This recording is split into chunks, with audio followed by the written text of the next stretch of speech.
বান্দারে শোনো, বড় মায়া করে তোমাদেরকে বানাইছি। ওরে বান্দা, বড় সুন্দর করে তোমারে বানাইছি, বড় সুন্দর আকৃতি দিয়ে আমি আল্লাহ তোমারে বানাইছি। লাকাদ খালাকনাল ইনসানা ফি আহসানি তাকওয়িম।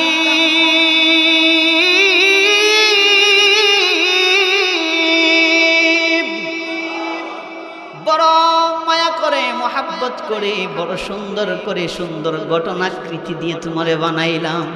ওরে বান্দা, এতই মোহাব্বত তোমার সাথে ছিল রে, আমি কোনোদিন ভাবি নাই আমার এই গোলাম আমারে ভুলে যাবে। বান্দারে, তুমি যখন বড় হয়ে গেলে, ও বান্দা, তুমি যখন আমি রবকে ভুলে গেলে, কোনোদিন আমি রবের কদমে সিজদা দাও না। তারপরেও কিন্তু মোহাব্বত করে বানানোর কারণে আমি আল্লাহ তোমার প্রতি রাগান্বিত হই নাই রে।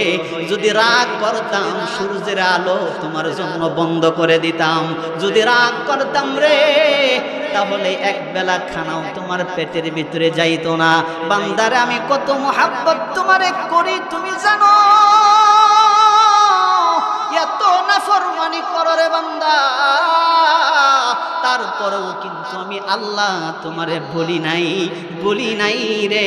ওরে বান্দা, 60 বছর গুনাহ করার পরে, নাফরমানি করার পরে, একটা বার যদি রবের কদমে সিজদা দিয়া আল্লাহকে একটা বার যদি আল্লাহ বলে ডাকতে পারো রে গোলাম, যদি তোমার ভিতরে অনুশোচনা চলে আসে, মাবুদ গো, ভুল পথে ছিলাম, নাফরমানির পথে ছিলাম, অপরাধের পথে ছিলাম, বলে অন্যায়ের রাস্তায় ছিলাম, আর জিন্দেগিতে কোনোদিন গুনাহ করব না, আল্লাহ তুমি আমারে মাফ করে দাও। আমার আল্লাহ ডাক দিয়া বলেন, বান্দা শোনো, ইল্লা মান তাবা ওয়া আমানা ওয়া আমিলা আমালান صالحا فأولئك يبدل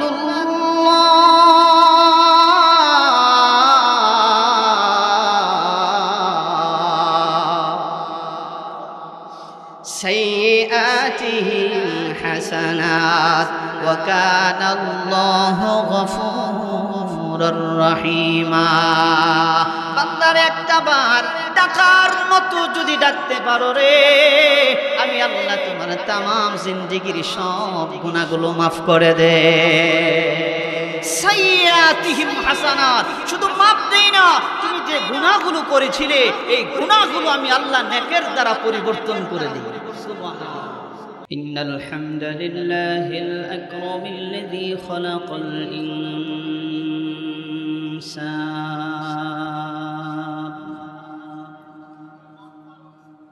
وكرم وعلمه من البيان ما لم يعلم فسبحان الذي لا يحصى امتنانه باللسان ولا بالقلم نشهد أن لا إله إلا الله وحده لا شريك له ونشهد أن سيدنا وسندنا وحبيبنا ومولانا محمدا عبده ورسوله الذي أرسله الله بالحق بشيرا ونذيرا وداعيا إلى الله بإذنه وسراجا وقمرا منيرا أما بعد فقد قال الله تبارك وتعالى في كلامه المجيد والفرقانه الحميد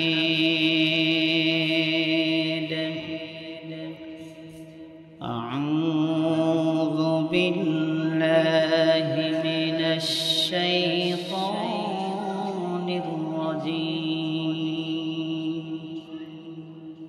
بسم الله الرحمن الرحيم إن الذين يتلون كتاب الله وأقاموا الصلاة وأنفقوا مما رزقناهم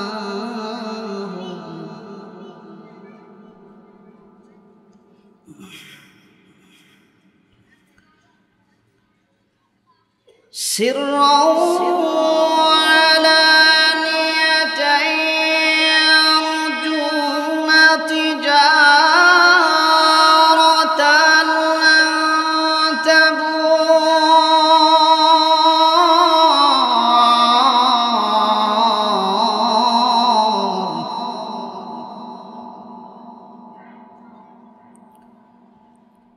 ليوفيهم أجورهم ويزيدهم من فضله إنه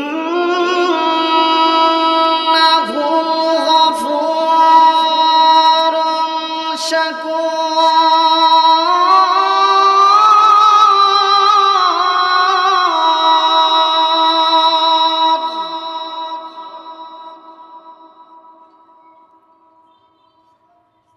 ويزيدهم من فضله إنه غفور شكور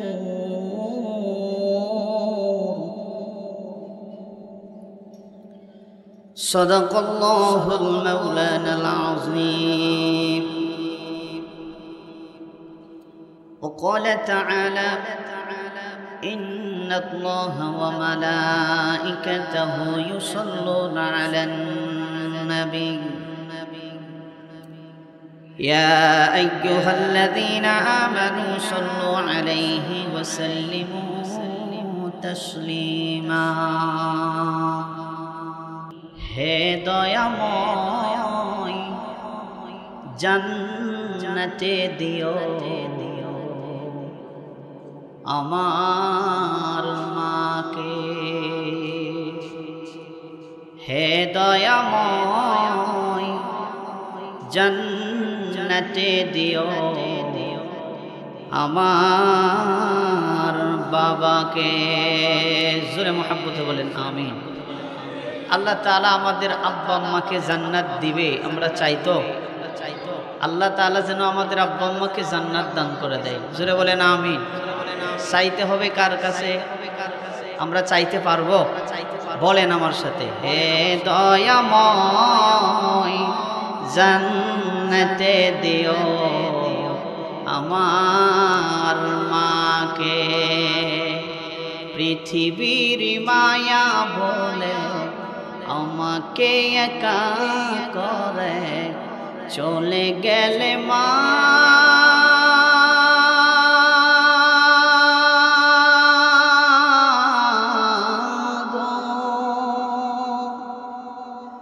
জানি আর আসবে না সুহাগ মাখা মুখে ডাকিতে আমাকে। হে দয়াময় জান্নাতে দিও আমার মাকে। হে দয়াময় জান্নাতে দিও আমার বাবাকে। জোরে বলেন আমিন। দূর থেকে দেখি মাগো কবর তোমার, হবে না তোমার সাথে দেখা আমার, ঠিক কিনা? দূর থেকে দেখি মাগো কবর তোমার,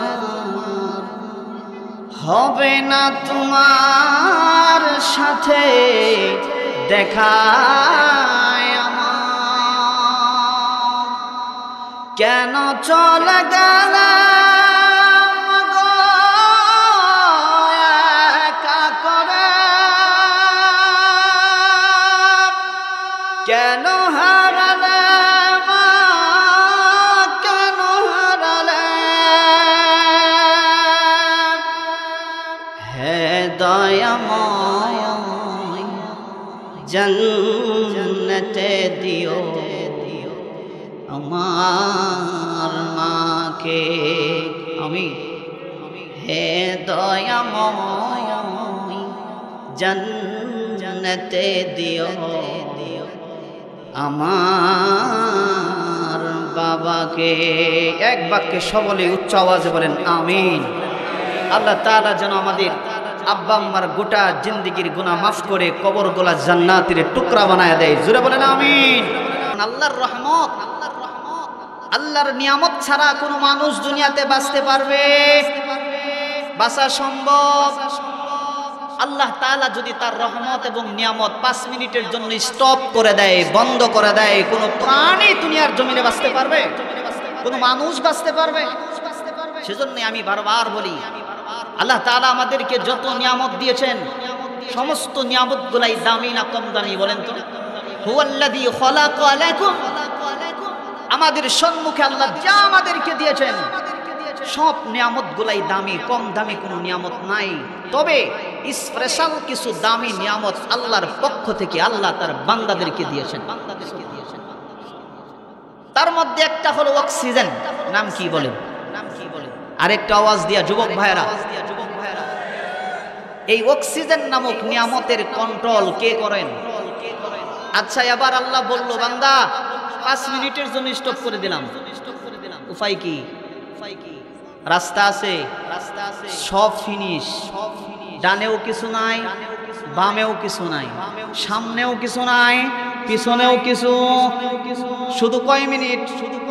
এই আওয়াজ দিয়া বলেন কয় মিনিট?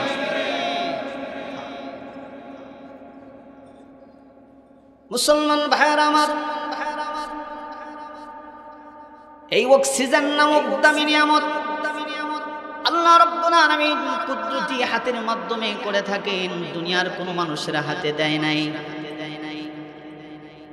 অক্সিজেন নামক দামি নিয়ামতের কন্ট্রোল আল্লাহ রাব্বুল আলামিন যদি দুনিয়ার কোনো ক্ষমতাশীল ব্যক্তির হাতে দিত, কোনো রাজা বাদশার হাতে দিত, কোনো এমপি মন্ত্রী প্রধানমন্ত্রী হাতে দিত, বলেন তো দেখি বিরোধী দল বাঁচতে পারতো নাকি?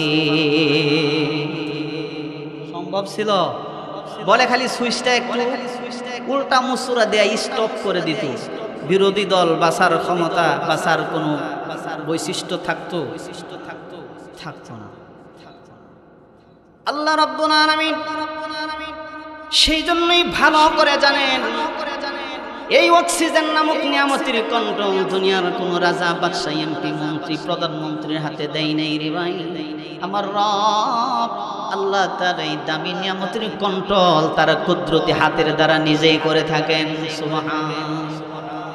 এমনটা নয় রে বাবা, বলে যেই মানুষগুলা ধনাঢ্য ধনী ব্যক্তি তাদের কাছে অক্সিজেন বেশি আছে, বলে যারা গরিব কালো মানুষ অসহায় তাদের কাছে কম, এরকমটা নাকি? বলে না, বলে সুন্দর মানুষের কাছে আছে, কালো মানুষের কাছেও আছে, ভালো মানুষের কাছেও আছে রে ভাই, খারাপ মানুষের কাছেও আছে। বলে টয়লেটে যাবেন আছে, মসজিদে যাবেন আছে, ঘরে যাবেন আছে, বাহিরে যাবেন আছে, আমার আল্লাহ তাআলা এই দামি নিয়ামতের কন্ট্রোল দুনিয়ার জমিনে তার কুদরতি হাতের মাধ্যমে সমানভাবে বন্টন করে রাখছে। প্রিয় ভাইরা আমার, সেই জন্যই আল্লাহ রাব্বুল আলামিনের কিছু দামি স্পেশাল নিয়ামত আছে রে ভাই। দ্বিতীয় নাম্বার হলো মহাগ্রন্থ আল কোরআনুল কারীম। একবার আওয়াজ দিয়ে জোরে বলেন না আল্লাহু আকবার। প্রিয় ভাইরা আমার, এই মহাগ্রন্থ আল কোরআনুল কারীম এটাও দামি স্পেশাল নিয়ামত।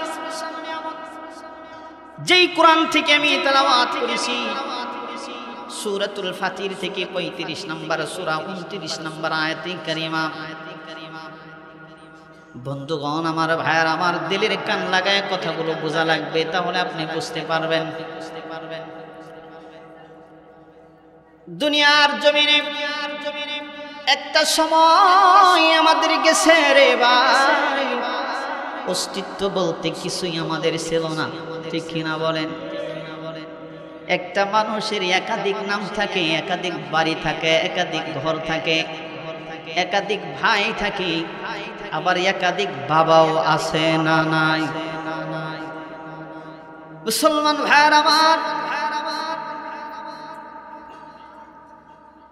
দুনিয়ার সিস্টেম অনুযায়ী আমার রব আল্লাহ তাআলা দয়া করে মায়া করে অস্তিত্ব দিয়ে দুনিয়ার জমিনে আমাদেরকে প্রেরণ করেছেন। বলে বান্দারে, একটা সময় তো গেছে রে, তোমার নাম ছিল না, ঘর ছিল না, বাড়ি ছিল না রে, না ছিল তোমার মা আর না ছিল তোমার বাবা। বলে না ছিল ঘর বাড়ি, না ছিল তোমার স্ত্রী, না ছিল তোমার সন্তান। আমি রব আল্লাহ তাআলা তোমারে মোহাব্বত করে মায়া করে অস্তিত্ব দিয়ে দুনিয়ার জমিনে প্রেরণ করেছি। আল্লাহ তাআলা বলছেন, হাল আতা আলাল ইনসান।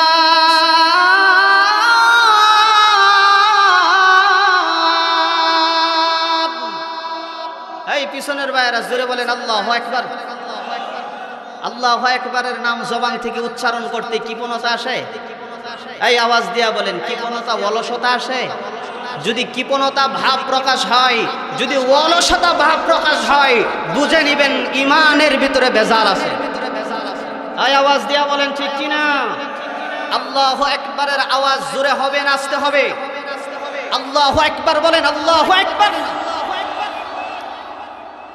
আল্লাহ তাআলা বলছেন, হাল আতা আলাল ইনসানি হিনুন মিনাদ দাহরি লাম ইয়াকুন শাইআম মাযকুরা। একটা সময় তো তোমার গেছে রে, তোমার নাম ছিল না, ঠিকানা ছিল না, ঘর ছিল না, বাড়ি ছিল না, অস্তিত্ব বলতে কিছুই ছিল না।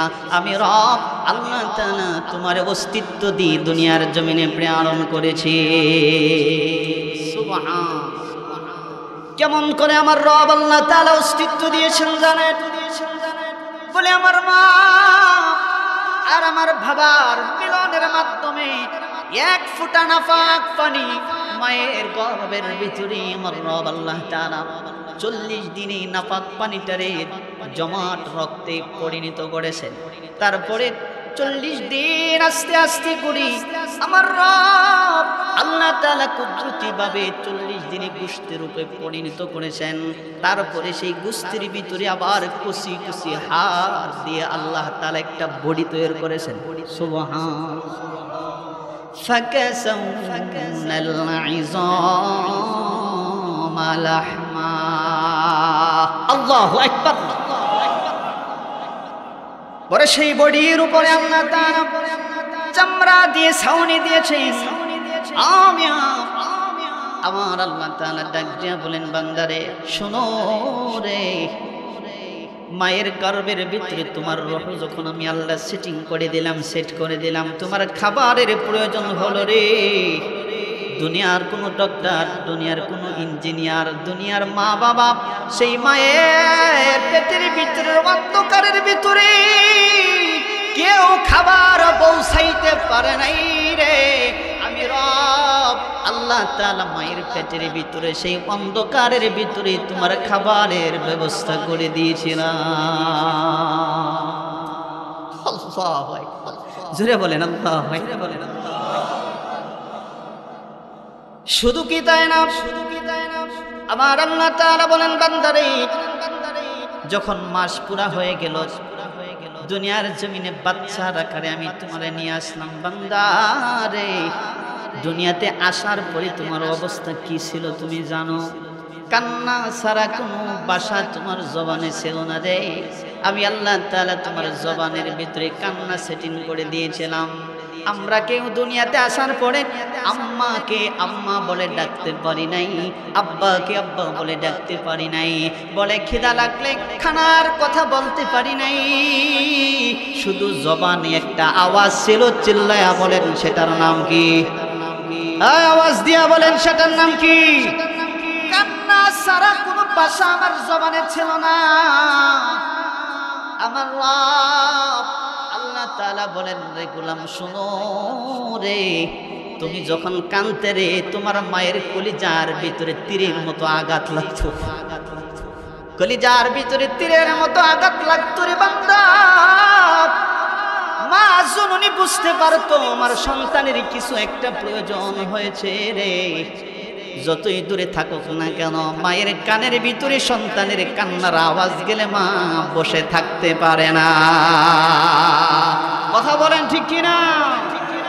আমার আল্লাহ তাআলা বলেন বান্দারে, দুনিয়াতে আসলে আসার পরে আস্তে আস্তে এমন দুর্বল করে তোমার আমি পাঠাইলাম, কিছু ধরতে পারতা না রে, নিজের হাত দিয়া ধরে কিছু খানাও খাইতে পারতা না, এমন দুর্বল করে আমি আল্লাহ বানিয়েছিলাম। আস্তে আস্তে করে আমি আল্লাহ নরম খাবার থেকে শক্ত খাবার সেটিং করে দিলাম রে। ওরে বান্দা, তুমি যখন বড় হয়ে গেলে, আমার বড় আশা ছিল রে, আমার এই গোলাম কোনদিন আমারে বলবে না। সুবহানাল্লাহ বলে আর রব ডাক দিয়া বলেন, বান্দারে শোনো, বড় মায়া করে তোমাদেরকে বানাইছি।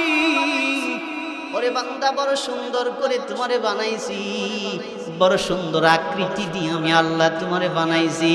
লাকাদ খালাকনাল ইনসানা ফি আহসানি তাকওয়িম। বড় মায়া করে, মোহাব্বত করে, বড় সুন্দর করে, সুন্দর ঘটনাকৃতি দিয়ে তোমারে বানাইলাম। ওরে বান্দা, এতই মোহাব্বত তোমার সাথে ছিল রে, আমি কোনোদিন ভাবি নাই আমার এই গোলাম আমারে ভুলে যাবে। বান্দারে, তুমি যখন বড় হয়ে গেলে, ও বান্দা, তুমি যখন আমি রবকে ভুলে গেলে, কোনোদিন আমি রবের কদমে সিজদা দাও না। তারপরেও কিন্তু মোহাব্বত করে বানানোর কারণে আমি আল্লাহ তোমার প্রতি রাগান্বিত হই নাই রে। যদি রাগ করতাম, সূর্যের আলো তোমার জন্য বন্ধ করে দিতাম।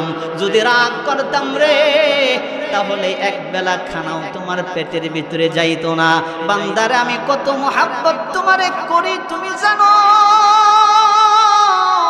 এত নাফরমানি করো রে বান্দা, তারপরেও কিন্তু আমি আল্লাহ তোমারে বলি নাই রে। ওরে বান্দা, 60 বছর গুনাহ করার পরে, নাফরমানি করার পরে, একটা বার যদি রবের কদমে সিজদা দিয়া আল্লাহকে একটা বার যদি আল্লাহ বলে ডাকতে পারো রে গোলাম, যদি তোমার ভিতরে অনুশোচনা চলে আসে, মাবুদ গো, ভুল পথে ছিলাম, নাফরমানির পথে ছিলাম, অপরাধের পথে ছিলাম, বলে অন্যায়ের রাস্তায় ছিলাম, আর জিন্দেগিতে কোনোদিন গুনাহ করব না, আল্লাহ তুমি আমারে মাফ করে দাও। আমার আল্লাহ ডাক দিয়া বলেন, বান্দা শোনো, ইল্লা মান তাবা ওয়া আমানা ওয়া আমিলা আমালান صالحا فأولئك يبدل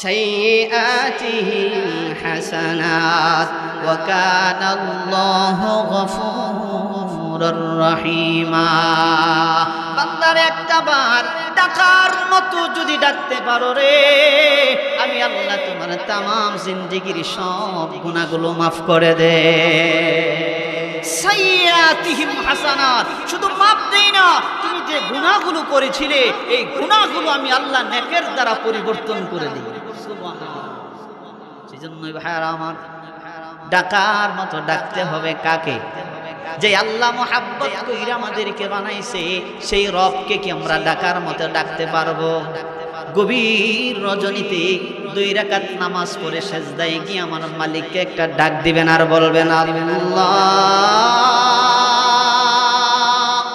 ওগো আল্লাহ ক্ষমা করে দাও মাফ করে দাও বলেন সবাই বলেন ক্ষমা করে জোরে মোহাব্বতে আল্লাহ ওগো আল্লাহ ক্ষমা করে দাও মাফ করে দাও বলেন ক্ষমা করে যত দিনে দেহে জীবন বিনা বাঁচিবে সুপথে চালাও মাফ করে দাও বলেন সুপথে চালাও মাফ করে দাও আল্লাহ চিল্লায়া আল্লাহ ওগো আল্লাহ ক্ষমা করে আওয়াজ দিয়া ক্ষমা করে দাও মাফ করে দাও ক্ষমা করে চাওয়ার মতো চাইতে পারবো ভাই এইভাবে আল্লাহর কাছে চাইতে পারবো আল্লাহর কসম করে বলি একটা বার যদি অনুশোচনা নিয়ে আল্লাহর কাছে চাইতে পারেন আল্লাহ অপরাধ করেছি আর করব না আল্লাহ বলেন বান্দারে তুই যে বুঝতে পারছিস সেই জন্য আমি আল্লাহ তোরে ক্ষমা করে দিলাম সুবহানাল্লাহ এই বুঝতে পারাটাই আল্লাহ তাআলা ক্ষমা করে দেয় গোটা জিন্দেগীর গুনাহগুলো আল্লাহ তাআলা maaf করে দেয় জোরে চিল্লায়া বলেন আমিন আল্লাহ তাআলা যেন আমাদের গোটা জিন্দেগীর গুনাহগুলো maaf করে দেয় প্রিয় ভাইরা আমার পর্দার আড়ালে কলিজার টুকরা আম্মা জানেরা পবিত্র মহান গ্রন্থ কুরআনুল কারীমের 35 নম্বর সূরা সূরাতুল ফাতির থেকে 29-30 নম্বর আয়াতে কারিমা তেলাওয়াত করেছি আমার আল্লাহ তাআলা সমস্ত মানুষদেরকে উল্লেখ করে বলেন নারী হোক আর পুরুষ হোক মুসলমান যারা আমার আল্লাহ তাআলা বলেন ইন্নাল্লাযীনা ইয়াতুলুনা কিতাবাল্লাহ জোরে বলেন সুবহানাল্লাহ নারী হোক আর পুরুষ হোক যত মা বোনেরা আলোচনা শুনতেছেন মনোযোগ দিয়ে কথাগুলো বোঝার চেষ্টা করেন এটা এমন কথা না যে পুরুষের কথা এই কথার ভিতরে আল্লাহ তাআলা নারী এবং পুরুষ খাঁটি মুমিন যারা ঈমানদার যারা মুসলমান যারা সবাইকে উদ্দেশ্য করে আমার আল্লাহ তাআলা বলেন ইন্নাল্লাযীনা ইয়াতুলুনা কিতাবাল্লাহ বলে তিনটা কাজ যারা করবে আমার আল্লাহ তাআলা এই আয়াতে কারিমার ভিতরে তিনটা উপদেশ দিয়েছেন আওয়াজ দেয়া বলেন কয়টা আমাদেরকে আল্লাহ তাআলা এই সূরাতুল ফাতির 35 নম্বর সূরার 29-30 নম্বর আয়াতের ভিতরে আল্লাহ তাআলা তিনটা মেসেজ দিয়েছেন আওয়াজ দিয়ে বলেন কয়টা আমরা শিখে যাব এটা এমন একটা আলোচনা নারী আর পুরুষ সবাইকে আল্লাহ তাআলা দিয়েছেন বলে যারা মানবে আল্লাহ তাআলা তাদেরকে পরিপূর্ণ প্রতিদান দিয়ে দিবেন পরিপূর্ণ সফলতা আল্লাহ তাআলা দিয়ে দিবেন আমরা কি সফলতা চাই আওয়াজ দিয়ে বলেন চাই আল্লাহ কবুল করুন আমিন এক নাম্বার আল্লাহ তাআলা বলেন দুনিয়ার মানুষ শুনো নারী হোক আর পুরুষ হোক ছোট হোক আর বড় হোক। বলে তিনটা আদেশ যারা মানবে, এক নাম্বার হচ্ছে ইন্নাল্লাযীনা ইয়াতলুনা কিতাবাল্লাহ। এক নাম্বার যারা আল্লাহ তাআলা স্পেশাল নিয়ামত কুরআনুল কারীমকে দিয়েছেন, ওরে মিয়া এটা স্পেশাল নিয়ামত হওয়ার কারণ হলো হুদাল লিল মুত্তাকিন। বলে মানুষদের জন্যই কুরআন হচ্ছে হেদায়েতের বাণী। সুবহানাল্লাহ বলেন। আল্লাহ তাআলা বলেন গোলাম শুনো, এক নাম্বার উপদেশ কুরআনুল কারীমের তেলাওয়াত। সকাল বিকাল যখন এই সময় পাবারে কুরআনুল কারীমের তেলাওয়াত করবা। বলে কোরআন যদি আমরা পড়ি তাহলে আমাদের লাভ কি হবে, ফায়দা কি হবে?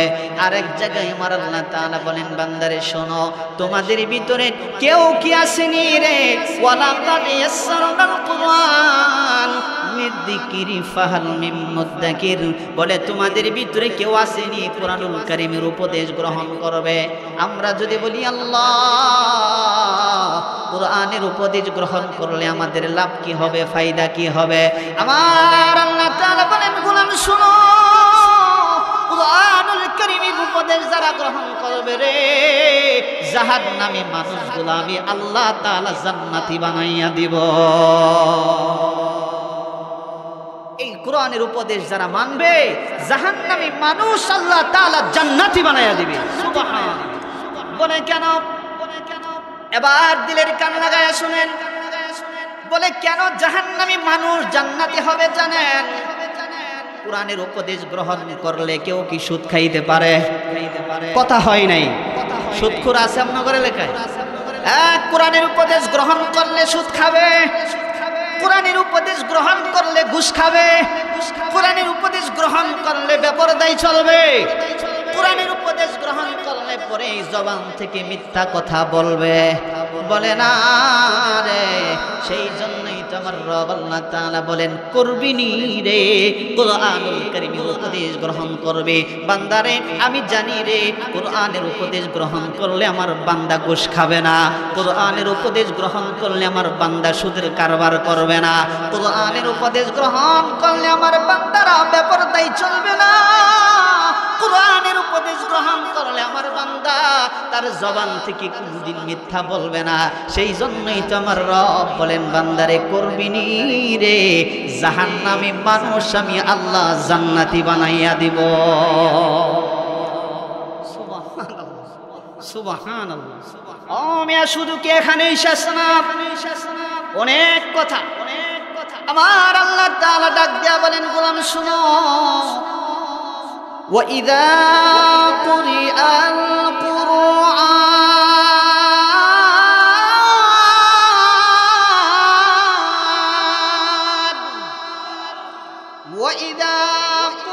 الْقُرْآنُ فَاسْتَمِعُوا لَهُ وَأَنصِتُوا لَعَلَّكُمْ تُرْحَمُونَ।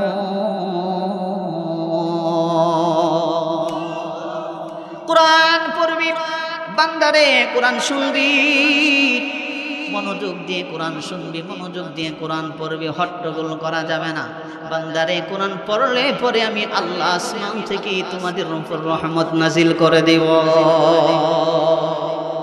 শুধু কি তাই না, আল্লাহ তাআলা বলেন ওয়ানুনাজ্জিলু মিনাল কুরআনি মা হুয়া শিফাউন ওয়া রাহমাতুল লিল মুমিনিন। আল্লাহু আকবার। আল্লাহ তাআলা বলেন বান্দারে কোরআন পড়বি।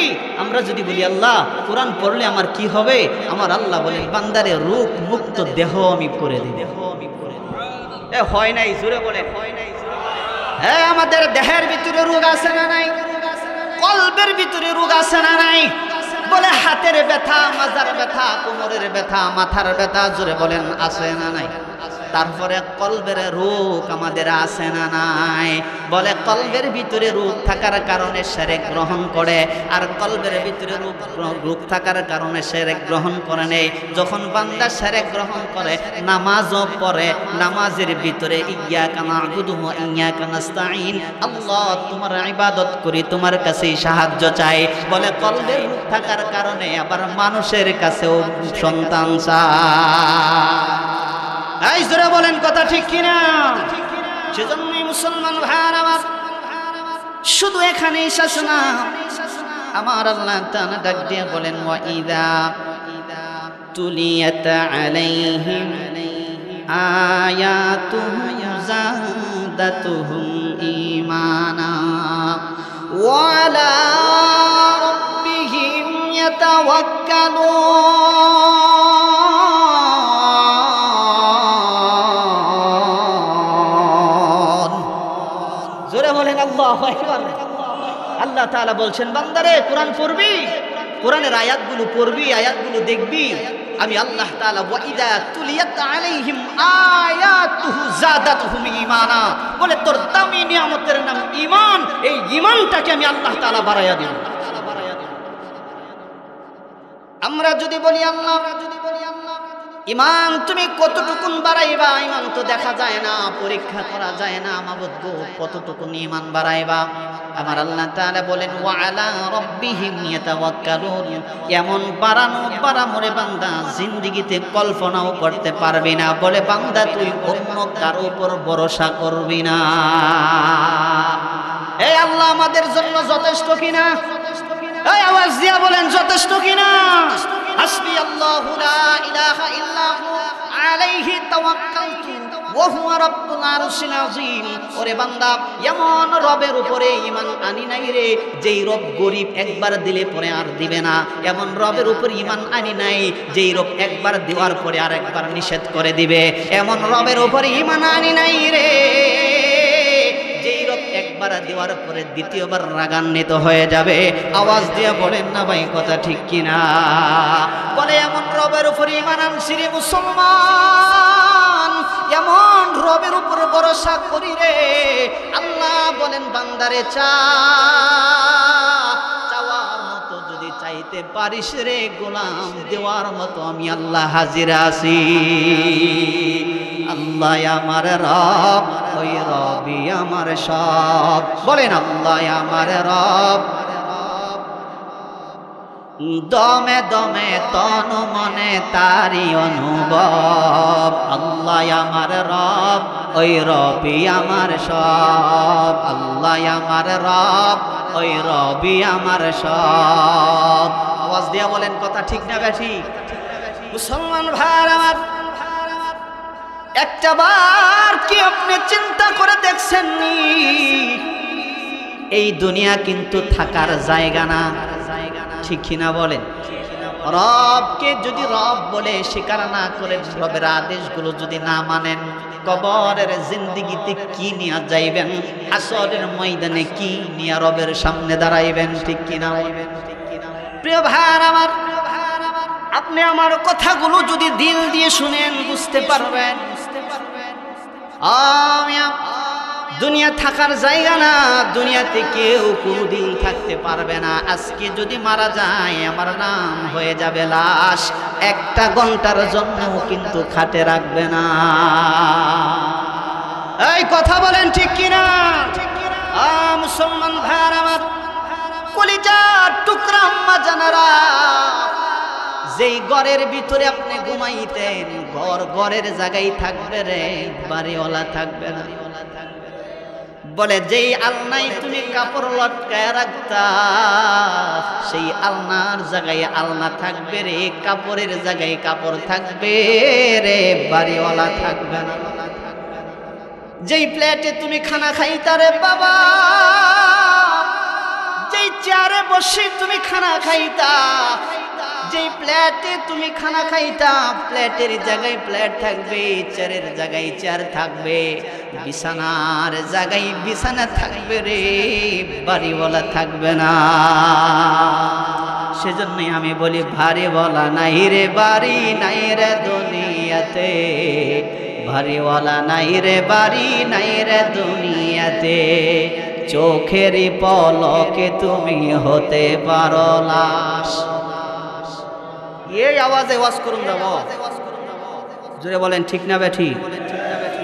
চোখেরই পলকে তুমি হতে পারো লাশ, চিরতরে বন্ধ হবে তোমারই নিঃশ্বাস। হবে আলাম তোমারই নাম মসজিদের মাইকে, আরে হবে আলাম তোমারই নাম মসজিদের মাইকে, বাড়িওয়ালা নাই রে বাড়ি নাই রে দুনিয়াতে, বাড়িওয়ালা নাই রে বাড়ি নাই রে দুনিয়াতে। তোমার বয়ে থাকতো মানুষ ছিল বাহাদুরি, ভাবনি হাওয়ায় ওরা তুমি যে রঙিন ঘুরি। তোমার বয়ে থাকতো মানুষ ছিল বাহাদুরি, ভাবনি হাওয়ায় ওরা তুমি যে রঙিন ঘুরি।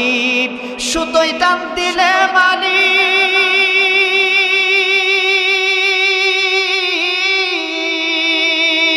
সুতোয় টান দিলে মালিক পারবে না থাকিতে, বাড়িওয়ালা নাই রে বাড়ি নাই রে দুনিয়াতে, বাড়িওয়ালা নাই রে বাড়ি নাই রে দুনিয়াতে। ঠিক কিনা?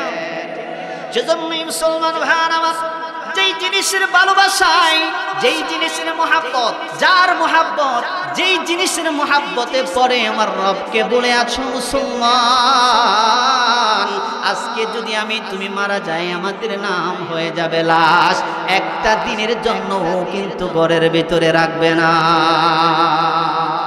এই কথা বলেন ঠিক কিনা? সেজন্য রবকে রব বলে স্বীকার করে, রবের হুকুমগুলো মেনে আমি আল্লাহ তাআলা যে তিনটা আদেশ আমাদেরকে করেছেন, ইন্নাল্লাযীনা ইয়াতলুনা কিতাবাল্লাহ, বলে কুরআনুল কারীম তেলাওয়াত করে কোরআনের সাথে গভীর সম্পর্ক করে, বলে কোরআন যারা পড়ায় তাদের সাথে সম্পর্ক গড়তে হবে, বলে কোরআন যেখানে পড়া হয় নবীর ঘর মাদ্রাসার সাথে তোমার গভীর সম্পর্ক যদি হয়ে যায়, কিয়ামতের দিন এই কুরআনুল কারীম সুপারিশ করবে করবে করবে আর আল্লাহর জান্নাতে পৌঁছায়া দিবে। জোরে বলেন সুবহানাল্লাহ। যে এক নাম্বার হলো কুরআনুল কারীমের তেলাওয়াত। এক নাম্বার কি? কুরআনুল কারীমের তেলাওয়াত। আমাদের ঘরে কোরআন আছে তো? আছে তো সবার ঘরে? আছে ইনশাআল্লাহ। সকাল বিকাল যখনই সময় পাবো কুরআনুল কারীমের তেলাওয়াত করব ইনশাআল্লাহ। আর একটা আওয়াজ দিয়া বলেন ইনশাআল্লাহ। প্রিয় ভাইরা আমার, এক নাম্বার হলো কুরআনুল কারীমের তেলাওয়াত। এই কুরআনুল কারীমের তেলাওয়াতের সাথে, কোরআনের সাথে যদি আমাদের সম্পর্ক থাকে, ভালোবাসা থাকে, যেখানে কোরআন পড়ানো হয় নবীর ঘরের সাথে যদি আমাদের সম্পর্ক ভালোবাসা থাকে, কিয়ামতের দিনে এই কোরআন সুপারিশ করে আল্লাহর জান্নাতে নিয়ে যাবে। সুবহানাল্লাহ। আমিন। এক নাম্বার তাহলে আমরা বুঝলাম কুরআনুল কারীমের তেলাওয়াত। পয়গম্বর আরবি সাল্লাল্লাহু আলাইহি সাল্লাম বলেছেন, যেই ঘরের ভিতরে কুরআনুল কারীমের তেলাওয়াত হয় ওই ঘরটা আমার আল্লাহ তাআলা জান্নাতি ঘর বানায়া দেয়। কিন্তু আজকে আমাদের এই ঘরটা কিন্তু জান্নাতি ঘর না। কেন? কেন বলে কুরআনুল কারীমের তেলাওয়াত আমাদের ঘরের ভিতরে হয় না। ঠিক কিনা বলেন? স্টার জলসার জি বাংলা ঘরের ভিতরে আওয়াজ দেয়া বলে না, আছে না? না বলে কোরআনকে ভুলে গিয়ে, কোরআনের তেলাওয়াতকে ভুলে গিয়ে স্টার জলসা জি বাংলার পাগল পারা হয়ে গেছে নারী আর পুরুষ। তাহলে ঘরটা জান্নাতি ঘর হবে কেমন করে? স্বামী স্ত্রীর ভিতরে মিল নাই, ভালোবাসা নাই, মহাব্বত নাই, কেমন করা হবে? আমি স্পষ্ট করে বলতে চাই এবং বলে দিতে চাই, স্পষ্ট করে আওয়াজ শুনে রাখেন। যদি কোনো মানুষ আজ থেকে স্টার জলসা জি বাংলা ঘর থেকে লাঠি মেরে তাড়িয়ে কুরআনুল কারীমের তেলাওয়াত যদি ঘরের ভিতরে চালু করতে পারেন, আল্লাহর কসম করে বলি সেই ঘরটা আল্লাহ জান্নাতি ঘর বানিয়ে দিবেন। আমরা রাজি আছি ভাই? আওয়াজ দিয়া বলেন ইনশাআল্লাহ। প্রিয় ভাইরা আমার, এক নম্বরে তাহলে আমরা বুঝলাম। দুই নম্বর হলো আল্লাহ রাব্বুল আলামিন এই সূরাতুল ফাতিহের ৩৫ নম্বর সূরার ভিতরে ২৯ নম্বর আয়াতের ভিতরে বলেন কিতাবাল্লাহি ওয়া আকামুস সালাহ। বলেন নামাজ পড়তে গেলে কোরআনের দরকার আছে না নাই? এই আওয়াজ দিয়া বলেন আছে কিনা? তাহলে ১ নাম্বার কোরআন, ২ নাম্বার হলো নামাজ। বলে নামাজ পড়ো মুসলমান। মসজিদের মিনার থেকে আল্লাহু আকবারের ধ্বনি কানের ভিতরে আসার পরে বলে খাঁটি মুমিন যারা তারা বিছনায় ঘুমায় থাকতে পারে না। বলে খাঁটি মুমিন যারা চাষতলে থাকবে না, বাজারে থাকবে না, দোকানে থাকবে না, ঘরে বসে থাকবে না, বিছানায় থাকবে না, কাজের ভিতরে থাকবে না। বলে মুমিন তো সেই ব্যক্তি আজানের জন্য, নামাজের জন্য যখন আজান দেওয়া হয়, মুয়াজ্জিনের কণ্ঠ থেকে আল্লাহু আকবারের আওয়াজ যখন বাহির হয়ে যায়, ওই ব্যক্তি যদি মনে করেন নামাজের জন্য টেনশন মনে হচ্ছে, বুঝে নিবেন এটাই হলো খাঁটি মুমিন। আজান হয়ে যাওয়ার পরে নামাজের জন্য যদি টেনশন মনে হয়, নারী হোক আর পুরুষ হোক, আজান হয়ে গেছে, নামাজের জন্য টেনশন শুরু হয়ে গেছে, বুঝে নিবেন এটাই হলো খাঁটি মুমিন। জোরে বলেন কথা ঠিক কিনা? প্রিয় ভাইরা আমার, মসজিদের মিনার থেকে আজান আসে। আপনাদের মসজিদ থেকে আজান যায় তো কানে? যায় তো, আজান যায় তো। মুসলমান কেমন করে তুমি ঘুমাও গো? ফজরের আজান মসজিদে হয়ে যাওয়ার পরে ঘরের ভিতরে তুমি কেমন করে ঘুমাও রে? আমরা তো আজান হয়ে যাওয়ার পরে ঘরের ভিতরে ঘুমায়া থাকি। আল্লাহ তাআলার ডাক শোনার পরে মসজিদে হাজিরা দেই না, অথচ বনের পশু পাখিরা আমার মাওলাকে ডাকে আর মাওলার নামের জিকির করে। ওঠো মুমিন মুসলমান, ঘুমায় না, আমরা পশু পাখি জেগে করি জিকির মাওলা। সুবহানাল্লাহ বলেন। আমরা তো ঘুমাই, আজান হয়ে যাওয়ার পরে নামাজের জন্য টেনশন মনে হয় না, হাজিরা দিতে পারি না রে ভাই। কিন্তু বনের পশু পাখিরা কিচির মিচির সুরে আমার মাওলাকে ডাকে আর মাওলার নামের জিকির করে। উঠো মুমিন মুসলমান, ঘুমায় না, আমরা পশু পাখি জেগে করি জিকির মাওলার। পশু পাখি গাছের ডালে ডাকে বারবার, রোজ হাসর নিদান কালে মানুষ, রোজ হাসর নিদান কালে মানুষ কেমনে হইবা পার। আল্লাহু আকবার। মুসলমান ভাইরা, সেই জন্যই তো বলি রে ভাই, কেমন করে তুমি ঘুমাও রে? আজানের ডাক কানে আসার পরে তুমি কেমন করে ঘুমাইয়া থাকো, ঠিক কিনা বলেন? ঠিক কিনা? একটা বার চিন্তা করে দেখছনি, এই যে রাতের বেলায় বিছনায় ঘুমিয়ে গেলেন রে বাবা, ঘুম হচ্ছে বদ্ধ মিত্র। বলে ঘুম থেকে জাগলে সকাল, না জাগলে পরকাল। ঠিক কিনা আওয়াজ দিয়া বলে? এই যে রাতের বেলায় বিবির সাথে ঘুমিয়ে গেলেন, সন্তান গোলাপ পাশে শুয়ে আছে, কলিজার টুকরা আদরের বিবির সাথে পাশের বেটি শুয়ে আছে।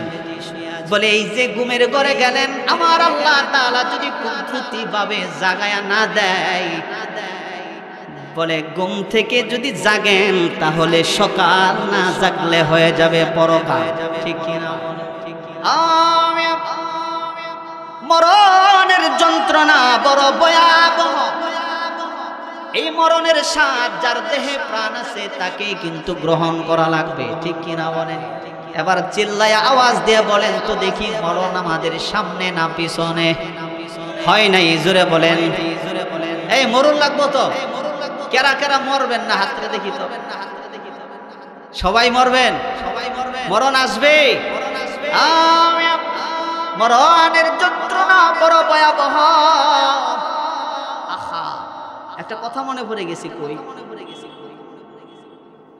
মালাকুল মউত আজরাইল আলাইহিস সালাতু ওয়াস সালাম বলে দুনিয়ার জমিনে সকলের কাছে আসবে, সকলের ঘরের ভিতরে আসবে, পারমিশন লাগবে না, ঠিক কিনা বলে? পারমিশন ছাড়াই মালাকুল মউত আজরাইল ঘরের ভিতরে ঢুকে যায়। বলে দোকানে আছেন, টাইম হয়ে গেছে, মালাকুল দোকানে ঢুকে যাবে। বলে আপনি ব্যবসার ভিতরে আছেন, কোথায় আছেন? বিদেশের বাড়িতে আছেন। বলে মসজিদে আছেন। ও মিয়া, টাইম হয়ে যাওয়ার পরে মসজিদে মালাকুল মউত ঢুকে যাবে। টয়লেটের ভিতরেও যদি থাকেন, টাইম হয়ে গেছে, বলে মালাকুল মউত টয়লেটের ভিতরেও ঢুকে যাবে। আওয়াজ দিয়া বলেন কথা ঠিক কিনা? তুমি সফলতা দুনিয়ার জমিনে অর্জন করলা কি করলা না, মালাকুল মউত কিন্তু এটার দিকে লক্ষ্য করবে না। তুমি বিল্ডিং হাফ বিল্ডিং করছো, ফুল করতে পারো নাই, সফলতা অর্জন করতে পারো নাই, বলে মালাকুল মউত সেটার দিকে তাকাইবে না। তুমি শিক্ষিত না অশিক্ষিত, তুমি ছোট না বড়, তোমার দাড়ি পাকলো কি পাকে নাই রে, মালাকুল মউত আজরাইল এদিকে লক্ষ্য করবে না। বলে টাইম হয়ে গেছে রে, মালাকুল মউত আজরাইল হাজির। এই কথা বলেন ঠিক কিনা? কিন্তু দুনিয়ার জমিনে একটা মাত্র ঘর, যেই ঘরের ভিতরে মালাকুল মউত আজরাইল ঢোকার পারমিশন চাই রে, যেই ঘরের ভিতরে মালাকুল মউত ঢোকার জন্য পারমিশন চায়, অনুমতি চায়, বলে সেই ঘরটার কারণ আমার আপনার নবী মুহাম্মাদুর রাসূলুল্লাহ সাল্লাল্লাহু আলাইহি সাল্লামের ঘর। জোরে বলেন মারহাবা। কোন ঘরে ঢোকার কোন অনুমতি আজরাইলের লাগে নাই, কিন্তু পয়গম্বর আরবি সাল্লাল্লাহু আলাইহি সাল্লামের ঘরের ভিতরে ঢোকার জন্য মালাকুল মউত আজরাইল পারমিশন চায়। আল্লাহর নবী সাল্লাল্লাহু আলাইহি ওয়াসাল্লাম অসুস্থতার ভিতরে জিবরাইল আমিন এসে হাজির হয়ে গেছেন। নবী, আসসালামু আলাইকা ইয়া রাসূলুল্লাহ, আমার আল্লাহ তাআলা জানতে চাইছেন আপনি কেমন আছেন। সুবহানাল্লাহ বল। কে জানতে চাইছে? আওয়াজ হয় নাই, জোরে বলেন। আপনাদের কি খারাপ লাগতেছে? কে জানতে চাইছে? জিবরাইল আমিন ডাক দিয়ে বলেন, নবী, আমার আল্লাহ তাআলা জানতে চাইছেন আপনি কেমন আছেন। সুবহান। আমার নবী ডাক দিয়া বলেন, জিবরাইল রে, শরীরটা তেমন ভালো যাচ্ছে না, অসুস্থতার ভিতরে আছি। একদিন, দুই দিন, তিন দিন, চতুর্থ দিনে জিবরাইল আমিন ডাক দিয়া বলেন, নবী, ওগো নবী, আজকে কিন্তু একা আসি নাই, মালাকুল মউত আজরাইলকে সাথে করে নিয়ে আসছি। সুবহান। আজরাইল বাহিরে দাঁড়ানো, নবী গো, পারমিশন যদি দেন আজরাইল ঘরের ভিতরে ঢুকবে, পারমিশন না পাইলে আজরাইল চলে যাবে। আল্লাহর নবী বললেন, আসতে বলো আজরাইলকে, আমার ঘরের ভিতরে ঢুকতে বলো। আজরাইল ঢুকলেন। আসসালামু আলাইকা ইয়া রাসূলুল্লাহ, নবী গো, অনুমতি যদি দেন, অনুমতি যদি দেন আপনার জান কবজ করব, অনুমতি না পাইলে নবী গো চলে যাব, দ্রোহ কবজ করব না। কিন্তু ইয়া রাসূলুল্লাহ, আমার আল্লাহ তাআলা আপনার দিদারের অপেক্ষায় আছে। জোরে বলেন সুবহান। আল্লাহর নবী সাল্লাল্লাহু আলাইহি সাল্লাম বলছেন, আজরাইল, আজকে যদি তোমাকে আমি ফিরাইয়া দেই, পরবর্তীতে আসবা তো? বলে হ্যাঁ। আল্লাহ আবার যখন আমাকে অনুমতি দিবেন, আল্লাহ আবার যখন আমাকে বলবেন আসার জন্য, আসতে তো হবেই। বলে আজ হোক কাল হোক, অবশ্যই দুনিয়া ছাড়া লাগবে গো নবী।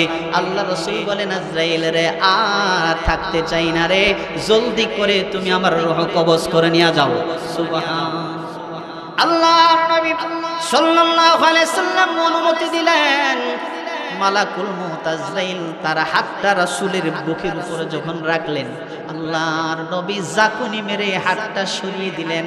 আজরাইল রে, আমার মনে হয় তুমি উহুদ পাহাড়টা আমার বুকের উপরে চাপিয়ে দিয়েছো। আল্লাহু আকবার। আওয়াজ দিয়ে আজরাইল আমার মনে হয় উহুদ পাহাড় তুমি আমার বুকের উপরে চাপিয়ে দিয়েছো। জাকুনি মেরে হাতটা সরিয়ে দিলেন। আজরাইল আলাইহিস সালাম দ্বিতীয়বার আবার যখন আল্লাহর রাসূলের বুকের উপরে হাত রাখলেন, আল্লাহর নবী আবার জাকুনি মেরে হাতটা সরিয়ে দিলেন। আজরাইল রে, এবার মনে হয় তুমি গোটা আসমানটা আমার বুকের উপরে চাপিয়ে দিয়েছো। আল্লাহু আকবার। জাকুনি মেরে হাত সরিয়ে দিলেন। তৃতীয়বার মালাকুল মউত আজরাইল আবার যখন হাতটা বুকের উপরে রাখলেন, আল্লাহর নবী সাল্লাল্লাহু আলাইহি সাল্লাম বলেন, আজরাইল রে, এবারে শুধু উহুদ পাহাড় না, আসমান না, আমার মনে হয় গোটা পৃথিবী তুমি আমার বুকের উপরে চাপিয়ে দিয়েছো। আজরাইল, এই যদি হয় মরণের যন্ত্রণা, সমস্ত যন্ত্রণা, সমস্ত কষ্টগুলো তুমি আমারে দিয়া দাও। আমার উম্মত মরণের সময় এত কষ্ট করবে রে, আমি রাসূল সইতে পারবো না। আল্লাহু আকবার, নারে তাকবীর। আমিন। যেই নবী মরণের সময় আমাদেরকে বলে নাই, আর যেই নবীকে আজরাইল ছাড়ে নাই, মরণের যন্ত্রণা জোরে বলেন আছে না নাই? এই আওয়াজ দিয়া বলেন আছে কিনা? আল্লাহর নবীকে কোনদিন চোখে দেখি নাই, দোয়া করবেন, আল্লাহ স্বপ্নে যুগে হইল একবার দেখায়া দিও। জোরে বলেন আমিন। মক্কা মদিনা জিয়ারত করার নিয়ত আছে তো? এই আছে সবার? মদিনাওয়ালা নবী মদিনায় শুয়েছেন রে ভাই। যেই নবী এখনো কিন্তু আমার আপনার জন্য কাঁদে, ঠিক কিনা? যাদের টাকা আছে, পয়সা আছে, যাদের টাকা পয়সা আছে, একটা বারের জন্য হলেও উমরা করে রাসূলের কবর জিয়ারত করে আসবেন, বলেন ইনশাআল্লাহ। যাদের টাকা নাই, পয়সা নাই, দোয়া করতে থাকবেন। কার মাধ্যমে আল্লাহ কবুল করবে আমরা কেউ বলতে পারি না। জোরে বলেন কথা ঠিক কিনা? এই আশা আছে তো? মক্কা মদিনা জিয়ারত করার আশা আছে? এই কাদের কাদের আশা আছে হাত তুলে দেখান। ফেরেশতারা ক্যামেরা করতেছে। নারে তাকবীর। মনে বড় আশা ছিল যাব মদিনায়। কার কাছে চাওয়া লাগবে? জোরে আওয়াজ দিয়া বলেন। মনে বড় আশা ছিল। আরেকটু আওয়াজ দিয়া। মনে বড় আশা ছিল, সালাম আবি করব গিয়ে, সালাম আবি করব গিয়ে নবীজি রওজায়।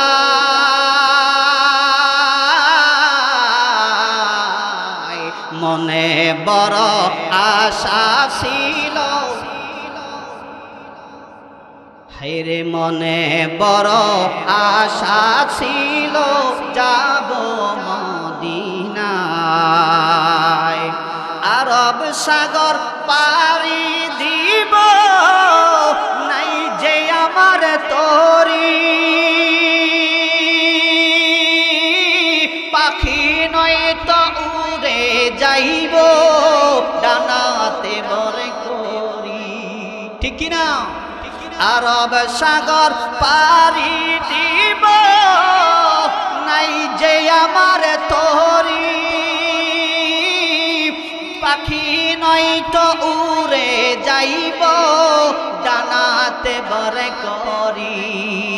আমার আশায় আছে সম্বল নাই, আশায় আছে সম্বল নাই, করি কি উপায়। মনে বড় আশা ছিল,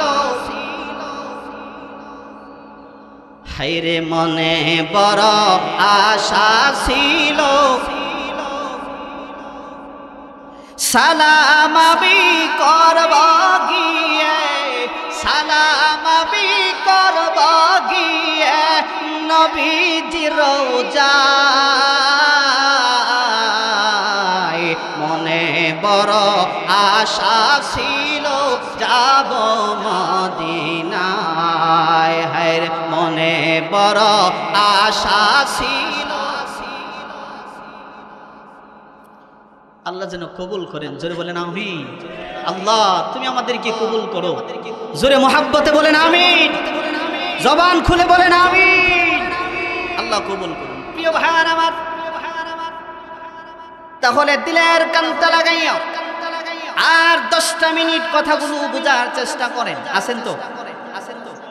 আল্লাহ তাআলা বলেন দ্বিতীয় নাম্বার হলো কোরআনুল কারীমের তেলাওয়াত করার পরে ওয়া আকামুস সালাহ, নামাজ কায়েম করতে হবে, নামাজ পড়তে হবে। এটা হলো আল্লাহ তাআলা যে 3টি গুণের কথা আমাদেরকে জানিয়ে দিয়েছেন, 3টি মেসেজ দিয়েছেন, তার ভিতরে 2 নাম্বার নামাজ পড়ার দরকার আছে না নাই? আপনাদের এই পাশে মসজিদ, এই পাশে মাদ্রাসা, আল্লাহু আকবার, জান্নাতি পরিবেশ, জান্নাতি বাগান, ঠিক কিনা? আওয়াজ দিয়া বলেন। যখন মসজিদে আজান হয়ে যাবে নামাজের জন্য দৌড়াই আসবো, জোরে বলেন ইনশাআল্লাহ। আর একটু আওয়াজ দিয়া ইনশাআল্লাহ। হযরত আয়েশা সিদ্দিকা রাদিয়াল্লাহু তাআলা আনহা থেকে একটা হাদিস আপনাদেরকে শোনায়া যাই। হযরত আয়েশা সিদ্দিকা বলেন, ও দুনিয়ার মানুষ শোনো, আমি আমার কলিজার টুকরা নবীর আমার স্বামীর জবান থেকে আমি শুনিয়াছি, যে ব্যক্তি সময়ের প্রতি লক্ষ্য রাখিয়া 5 ওয়াক্ত নামাজ জামাতের সাথে আদায় করবে রে, আমার আল্লাহ তাআলা তারে কাল কিয়ামতের দিন নিজ জিম্মায় জান্নাত দিয়ে দিবে। এর চাইতে বড় পুরস্কার আছে? এই আওয়াজ দিয়া বলেন, জিম্মাদার হবে কে? আর তো আওয়াজ দিয়া কে? আল্লাহ তাআলা জিম্মাদার হয়ে যাবে মুসলমান। আমরা কি আল্লাহকে জিম্মাদার বানাইতে চাই নাকি? তাহলে আমাদেরকে 5 ওয়াক্ত নামাজ পড়ার দরকার আছে না নাই? কিন্তু আজকে যদি বলা হয় ভাই এশার নামাজের আজান হয়ে গেছে, চলো না রে ভাই নামাজ পড়ে আসি, বলে সময় নাই, এই কথা কয় না, সময় নাই। বলেন তো দেখি সময়ের মালিক কে? সময়ের মালিক আমার আল্লাহ। তাই আমার আল্লাহ তাআলা ডাক দিয়া বলেন, গোলাম শুনো, আমি তো দেখি রে তুমি সময়টারে কেমন করে নষ্ট করো। তুমি বলো সময় নাই, কিন্তু আমি তো দেখি রে চাষতলে দেওয়ার মতো তোমার হাতে সময় আছে, বিবিকে দিবা তোমার হাতে সময় আছে, সন্তানদেরকে দিবা তোমার হাতে সময় আছে, ব্যবসা প্রতিষ্ঠানে দেওয়ার মতো তোমার হাতে সময় আছে, কিন্তু সময় নাই রে আমি মালিকের বেলা। এই ঠিক কিনা? সময় নাই শুধু মালিকের বেলা। একটা কথা আমি আপনাদেরকে বলি, দিলের কানটা এখন লাগাইয়া দেন। মুসলমান, নামাজ পড়লে শুধু নিজের উপকার হয় না, নামাজ পড়লে আরেকজনেরও উপকারে আসে, ঠিক কিনা বলেন? এখন যদি আপনি বলেন কেমন করে নামাজ পড়লে পরে আরেকজনের উপকার হয়, হাদিসের একটা ঘটনা শুনেন। আল্লাহর নবী সাল্লাল্লাহু আলাইহি সাল্লামের একজন সাহাবী যার নাম ছিল হযরত খুবাইব রাদিয়াল্লাহু তাআলা আনহু, নতুন মুসলমান হয়েছে, অত্যাচার তার উপরে নির্যাতন শুরু হয়ে গেছে। কারণ আপনারা ভালো করে জানেন তৎকালীন সময়ের ভিতরে যারাই কালেমা পড়তো মুসলমান হইতো, বলে তাদেরকে নির্যাতন করা শুরু করে দিয়েছে, দেহ থেকে কল্লা আলাদা করে দেওয়া হয়েছে, হাত পা কেটে ফেলা হয়েছে। বলে শুধু কি তাই না, বুক ছেড়ে কলিজা বাহিরে করেছে, ঠিক কিনা বলেন? আল্লাহর নবী সাল্লাল্লাহু আলাইহি সাল্লামের চাচা আমির হামজার শাহাদাতের ঘটনা যদি শুনেন, লোক প্রসঙ্গগুলো দাঁড়িয়ে যাবে। মুসলমান, আমির হামজাকে এমন ভাবে শহীদ করা হয়েছিল রে, বলে তার হাত কেটেছে, পা কেটেছে, অঙ্গ প্রত্যঙ্গ কেটেছে, কলিজা বাহির করেছে। বলে শুধু তাই না, নাক আর কান কেটে মালা বানাইয়া আবু জাহেলের স্ত্রী গলায় ঝুলাইছে। জোরে বলেন নাউজুবিল্লাহ। মুসলমান ভাইরা আমার, ইমানের জন্য জীবন দিছে রে, রক্ত দিয়েছে, শহীদ হয়েছে, কিন্তু ঈমান দেয় না, ঠিক কিনা বলেন? সেই জন্যই বলি মুসলমান, নতুন মুসলমান হয়েছে খুবাইব রাদিয়াল্লাহু তাআলা আনহু, নতুন মুসলমান, কাফের বেঈমানের অ্যারেস্ট করেছে, একটা জায়গায় নিয়ে যাচ্ছে মারার জন্য। খুবাইব রাদিয়াল্লাহু তাআলা আনহু কি কাফের বেঈমানেরা হাতে তালি বাজাইয়া বাজাইয়া তারে এক জায়গায় নিয়ে যাচ্ছে মারার জন্য। খুবাইব রাদিয়াল্লাহু তাআলা আনহু কাফের বেঈমানদেরকে ডাক দিয়া বলে, না কাফেরেরা শুনো, আমাকে একটু সময় দেবা নাকি? আমি রবের কদমে দুইটা সেজদা দিতে চাই, আমার একটু সময় দিবা? আমারে যদি একটু সময় দাও, আমি একটু 2 রাকাত নামাজ পড়তে চাই, রবের কদমে দুইটা সেজদা দিতে চাই। কাফের বেঈমানেরা বললেন, ঠিক আছে, তোমার শেষ ইচ্ছা যেহেতু নামাজ, তাহলে তুমি নামাজে দাঁড়িয়ে যাও। আল্লাহু আকবার। প্রিয় ভাইরা আমার, খুবাইব রাদিয়াল্লাহু তাআলা আল্লাহু আকবার বলে নামাজে দাঁড়িয়ে গেছেন। কাফের বেঈমানদের ভিতরে এক টকবকে একজন যুবক, যার নাম ছিল সাঈদ ইবনে আমার রাদিয়াল্লাহু তাআলা আনহু, তখনও মুসলমান হয় নাই। সাঈদ সেই কাফেরদের ভিতরে ঠিক টকবকে যুবক খুবাইব রাদিয়াল্লাহু তাআলা আনহু চেহারার দিকে তাকিয়ে আছেন, বারবার চেহারার দিকে তাকায় আর বলে, এটা কেমন নামাজ গো, যেই নামাজের পরে কতল করা হবে, হত্যা করা হবে, অথচ তার কপালের ভিতরে মরণের কোনো চিহ্ন নাই, বয়ের কোনো ছাপ তার চেহারার ভিতরে নাই। আল্লাহু আকবার। খুবাইব রাদিয়াল্লাহু তাআলা আনহু তার দিলের ভিতরে কম্পন সৃষ্টি হয়েছে। সারাটা রাত ছটফট করে করে কাঁদায়, সারাটা রাত ছটফট করে করে কাটায়া দেয়। সকালবেলা আখিরি জামানার নবী, নবী কুলের সরদার, নবী দু জাহানের নবী আল্লাহর রাসূলের কাছে হাজির হয়ে গেছে। নবী গো, আপনার একজন সাহাবী যার নাম ছিল খুবাইব রাদিয়াল্লাহু তাআলা আনহু, বলে কাফের বেঈমানেরা তাকে নামাজের পরে কতল করবে, নামাজের পরে হত্যা করবে, কিন্তু নবী তাকে দেখলাম গো, আপনার সাহাবী নামাজের ভিতরে দাঁড়িয়ে গেছে, অথচ নামাজের পরেই তাকে কতল করা হবে, কিন্তু মরণের কোনো চিহ্ন তার কপালে দেখা যায় না। আমি বুঝতে পারছি গো নবী, আল্লাহ একজন আছে, রব একজন আছে, যেই রবের সামনে নামাজে দাঁড়িয়ে গেছে। নবী গো, আর জাহান্নামের কাতারে আমি থাকতে চাই না গো, জলদি করে আমারে কালেমা পড়াইয়া মুসলমান বানায়া দেন। আল্লাহর নবী বললেন, পড়ো লা ইলাহা ইল্লাল্লাহু মুহাম্মাদুর রাসূলুল্লাহ। জোরে বলেন সুবহানাল্লাহ। প্রিয় ভাইরা আমার, তাহলে নামাজ শুধু নিজের উপকার হয় না, নামাজের মতো যদি নামাজ হয় আরেকজনের উপকার হয় কি হয় না? বলেন, নামাজের সাথে বন্ধুত্ব করবেন, নামাজি ব্যক্তির সাথে বন্ধুত্ব করবেন, 2-4 দিন পরে সেজদা দিতে মন চাইব। কথা কয় না। ঘুষখোরের সাথে, মদখোরের সাথে, জিনাখোরের সাথে বন্ধুত্ব করবেন, 2-4 দিন পরে মদ খাইতে মন চাইব। বলে যারা বিড়ি টানে, বলে বিড়ি খুরদের সাথে বন্ধুত্ব করবেন, জিন্দেগিতে কোনোদিন সিগারেট বিড়ি খান নাই, 2-4 দিন পরে একটা টান দিতে মন চাইব। সেই জন্য ভাই রে, বন্ধু নির্বাচনের সময় অবশ্যই যাচাই বাছাই করা লাগবে, ঠিক কিনা বলেন? আমরা সবাই জানি কুখ্যাত সন্ত্রাসী ফেরাউন ছিল, ঠিক কিনা বলেন?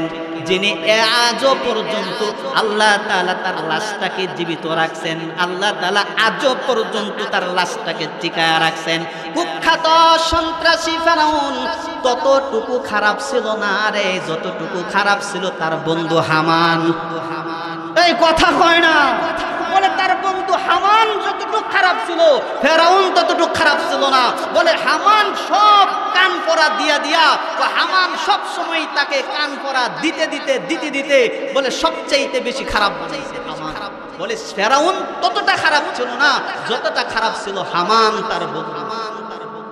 সেজন্যই প্রিয় ভাইরা আমার, বন্ধু নির্বাচনের সময় যাচাই করার দরকার আসেনি? এই কথা বলেন, আছে তো? বিড়ি খুরদের সাথে বন্ধুত্ব করব, মদ খুরদের সাথে বন্ধুত্ব করব, বেপরদার সাথে বন্ধুত্ব করব, নামাজের সাথে বন্ধুত্ব করব ইনশাআল্লাহ। আওয়াজ দিয়া বলেন ইনশাআল্লাহ। আল্লাহ তাআলা কবুল করুন, জোরে বলেন আমিন। 1 নাম্বার গেল কোরআন তেলাওয়াত, 2 নাম্বার হলো ওয়া আকামিস সালাতা, নামাজ পড়া লাগবে তো? আওয়াজ দিয়া বলেন লাগবে। আজকের ওয়াজটা কি শুধু পুরুষের জন্য করছি না মহিলাদের জন্য? এটা কি এক ছাড়া হইছে না দুই ছাড়া? আওয়াজ দিয়া বলেন। কালকে কি আবার মহিলারা কইতে পারবো যে আঙ্গা ওয়াজ করে নাই? বলতে পারবে? প্রিয় ভাইয়ার আমার, শেষ করে দিচ্ছি। 3 নাম্বার হলো ওয়া আনফাকু মিম্মা রাযাকনাহুম সিররাও ওয়া আলানিয়াতাই ইয়ারজুনা তিজারাতান লান তাবুর।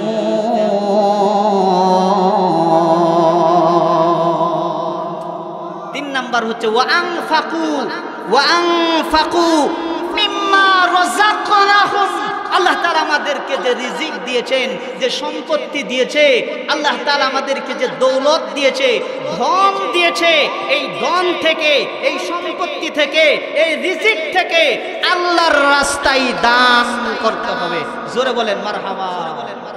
কি করতে হবে? তাহলে আমরা কয়টা উপদেশ পাইছি?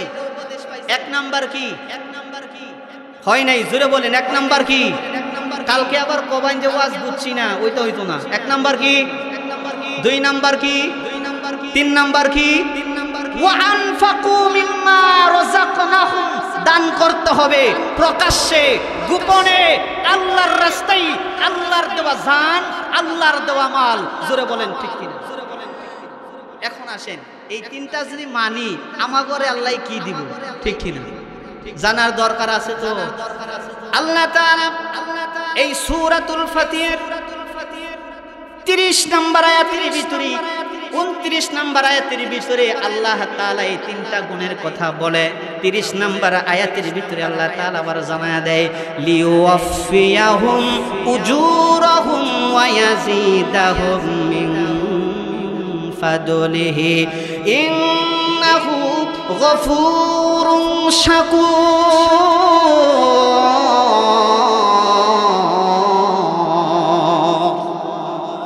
কার কথা? আল্লাহর কথা। এই 3টা আদেশ মানলে পরে, এই 3টা গুণের উপর অটল থাকলে পরে আল্লাহ তাআলা বলছেন লিওয়াফিয়াহুম উজুরাহুম ওয়া ইয়াজিদাহুম। ও বান্দা, আমি আল্লাহ তাআলা তোমাদেরকে এই কাজের পরিপূর্ণ প্রতিফল দান করে দিই। এই কাজ করলে মজুরি আছে না নাই? সারাদিন কেউ যদি চুক্তি কাম করে, চুক্তি কাম বুঝেন তো? কেউ যদি চুক্তি কাম করে, কেউ যদি জুগালি করে, 1000 টাকা তার ময়না দেওয়া হয়, 1000 টাকা তাকে ময়না দেওয়া হয়। বলে 1000 টাকা দেওয়ার পরেও আবার কাজ যদি ভালো হয় কিছু বোনাসও দেয়। এই কথা কয় না? আমি মালিকের সাথে আপনার সম্পর্ক ভালো, মালিকের কথাগুলো সুন্দরভাবে আপনি মানেন, মালিকের আদেশগুলো সুন্দরভাবে পালন করেন, মালিকের কাজগুলো টাইম টু টাইম আপনি সুন্দরভাবে করেন। করার কারণে মালিক তাকায় দেখে, ও গোলাম রে, আমার কাজগুলো টাইম টু টাইম করলি, কাজের ভিতরে অলসতা করলি না, 1000 টাকা তোর বেতন দিলাম, খুশি হইয়া 200 টাকা বোনাস দিলাম। এই কথা কয় না? খুশি হইয়া 200 টাকা বোনাস দিলাম। আমার আল্লাহ তাআলা বলেন লিওয়াফিয়াহুম উজুরাহুম ওয়া ইয়াজিদাহুম মিন ফাদলিহি। বান্দারে, এই কাজের পরিপূর্ণ প্রতিফল, বেতন তো আমি তোরে দিবই দিব রে। ওরে বান্দা, সাথে কিছু বোনাসও দিলাম, কিছু বাড়াইয়া তোরে বোনাসও দিয়ে দিলাম। এখন বোনাসটা কত দিবে সেটা আল্লাহই ভালো জানে। জোরে বলেন কথা ঠিক কি না? তাহলে আমরা পরিপূর্ণ প্রতিফল, পরিপূর্ণ বেতন পাইতে চাইতো। শুধু বেতন না, বেতনের সাথে বোনাসও চাই। কে কে হাত তুলে দেখা? নারে তাকবীর! হয় নাই? জোরে আওয়াজ দেয়া, নারে তাকবীর! দিন ইসলাম, দিন ইসলাম, আল কোরআনের আলো। আল্লাহ কবুল করুন। জোরে বলুন আমি। নিয়ত করছি পরিপূর্ণ প্রতিফল আনবই আল্লাহর কাছ থেকে, ঠিক কিনা? তাহলে ওয়া আনফাকু মিম্মা রাযাকনাহুম, আল্লাহ তাআলা যে সম্পত্তি আমাদেরকে দিয়েছেন, এই সম্পত্তি থেকে আল্লাহর রাস্তায় ব্যয় করার দরকার আসেনি? দান করার দরকার আছে না নাই? কারণ ইন্নাল্লাহা আশতারা মিনাল মুমিনিনা আনফুসাহুম ওয়া আমওয়ালাহুম বিআন্না লাহুমুল জান্নাহ। জোরে বলেন সুবহানাল্লাহ। একটা মানুষ এখান থেকে যাবেন না, ঠিক আছে? আখিরে মোনাজাত করে যেটা যাবেন বুঝবো তার ঈমানের ভিতরে ভেজাল আছে। যাওয়া যাবে না ইনশাআল্লাহ বলেন। প্রিয় ভাইরা আমার, ইন্নাল্লাহা আশতারা মিনাল মুমিনিনা আনফুসাহুম ওয়া আমওয়ালাহুম বিআন্না লাহুমুল জান্নাহ। আল্লাহ তাআলা বলেন, বান্দারে, ও বান্দা, তোর জান এবং মাল আমি আল্লাহ কিনে নিয়েছি। বলে কি দিয়া? বলে বেচা কিনা করতে গেলে টাকার প্রয়োজন। বলে সৌদি আরবে যাবেন, রিয়ালের প্রয়োজন। বলে ইউরোপ আমেরিকাতে যাবেন, ডলার ইউরোর প্রয়োজন। ঠিক কিনা বলেন? বাংলাদেশের টাকা ছাড়া মানুষ কিছু বুঝে? জোরে বলেন, বুঝে? যেই দেশে যাবেন সেই দেশের টাকা।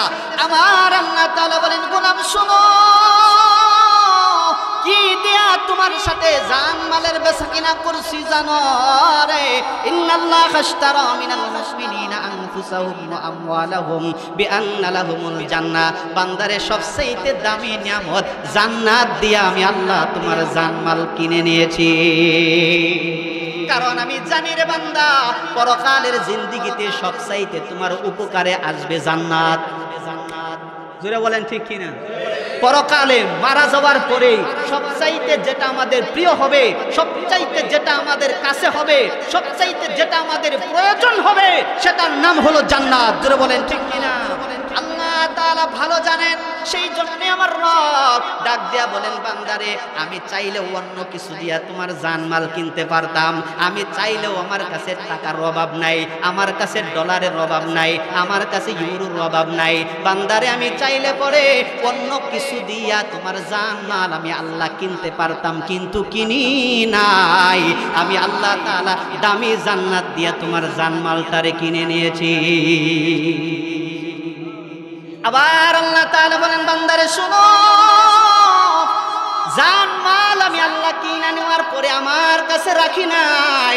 ওরে বান্দা, আমি আল্লাহ আবার তোমার কাছে আমানত রাখছি। কি রাখছে? কি রাখছে? আমানত রাখছে। বান্দারে, জান আমার দরকার নাই, মাল আমার দরকার নাই, তোমার কাছে আমানত রাখলাম, কিন্তু খবরদার বান্দারে, আমানতের খেয়ানত করিস না। আল্লাহু আকবার। মুসলমান ভাইরা আমার, তাহলে লক্ষ্য করে শুনেন, আল্লাহ সুবহানাহু ওয়া তাআলা বলেন, বান্দারে, জানের আমার দরকার নাই, মালের আমার দরকার নাই, বান্দারে, তোর কাছে আমানত রাখলাম, কিন্তু খবরদার আমানতের খেয়ানত করিস না। মালিক যদি ম্যানেজারকে 5 লক্ষ টাকা জমা রাইখা বলে, ম্যানেজার, এই যে 5 লক্ষ টাকা তোমার কাছে জামানত রাখছি, আমানত রাখছি, আমার বিনা অনুমতিতে খরচ করতে পারবি না, আমার বিনা অনুমতিতে একটা টাকাও নষ্ট করতে পারবি না, যদি করস তাহলে কৈফিয়ত দেওয়া লাগবে। জোরে বলেন ঠিক কিনা? এখন ম্যানেজার যদি তার ব্যক্তিগতভাবে 5 লক্ষ টাকার ভিতরে 1 লক্ষ টাকা যাত্রার প্যান্ডেল দিয়া দেয়, কৈফিয়ত দেওয়া লাগবে কিনা? কারণ মালিকের বিনা অনুমতিতে খরচ করতেছে। ঠিক কিনা বলেন? মালিক যদি আদেশ দিয়া দিত, এই জায়গায় করবা, সেই জায়গায় করবা, সমস্যা নাই, আমার আল্লাহ তাআলাও ডাক দিয়া বলেন, বান্দারে, তোর কাছে জান এবং মাল আমি আমানত রাখছি, খবরদার আমার বিনা অনুমতিতে খরচ করতে পারবি না, যদি করিস রে তাহলে অবশ্যই কৈফিয়ত দেওয়া লাগবে। এখন আওয়াজ দিয়া বলেন তো দেখি, এই জানটা কার? আর হয় নাই, মনে হয় সন্দেহ আছে। যদি সন্দেহ করেন তাহলে